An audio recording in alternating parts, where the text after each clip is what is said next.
মালিক চলে গেছে পুরুলিয়া। হ্যাঁ। তো আমাকে পয়সা দেয় নাই, তোর জন্য শাড়ি আনতে পারি নাই। তো তোমাকে যে আমি বলি যে শাড়িটা আনবে আর পরে বাগগর যাবো। বাপ ঘর হ্যাঁ কিন্তু কেউ শাড়ি পরেছি। হ্যাঁ, আমি জানি কি বলেছি। আমি বিদেশে যাবো, তুই বেটা যাবো। আমি তোর সঙ্গে বাপ ঘর যাবো। তুমি যাবে? আমি ওদিকে যাই যাই। তুমি যাবে? হ্যাঁ। আমার বাগগর যাবে তুমি? আচ্ছা, আমি তোমাকে নাই লিখবো। কেন নাই নাই লিখবো? মানে আমাকে লিখবি না মানে তুই ওটা কি? আচ্ছা, তোমাকে আমার বাগগর লিখবো তো বলো না। হ্যাঁ আমি যাবো।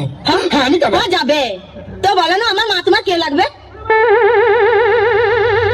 দেখ অনেকদিন হলে আমি তোর বাপ ঘর যাই না। তো ওটাই তো বলছি। তো তোর মা আমার কি হবে আমি ভুলে গেছি। তো ওটা তো বলছি, আমি ভুল হলে আমি বলে দিব। তোর মা হ্যাঁ। তোর মা কে? তোর মা আমার কি হবে? কে হবে? তোর মা হ্যাঁ। তোর মা আমার ইয়া কিয়া? আমার ইয়া কিয়া? কি বাবা? তোর মা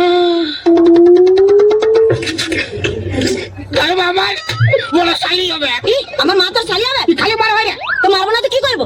আমার মা তোমার শাশুড়ি হবে। হাতুড়ি হবে। হাতুড়ি লয়, শাশুড়ি। ও খেসারি খেসারি লয়, শাশুড়ি। যা বাবা। আচ্ছা বলো না, আমার বাবা তোমার কে লাগবে? কেন ফালতু বকছি বললে? আমি বলছি অনেক দিন যাইনি, ভুলে গেছি। তো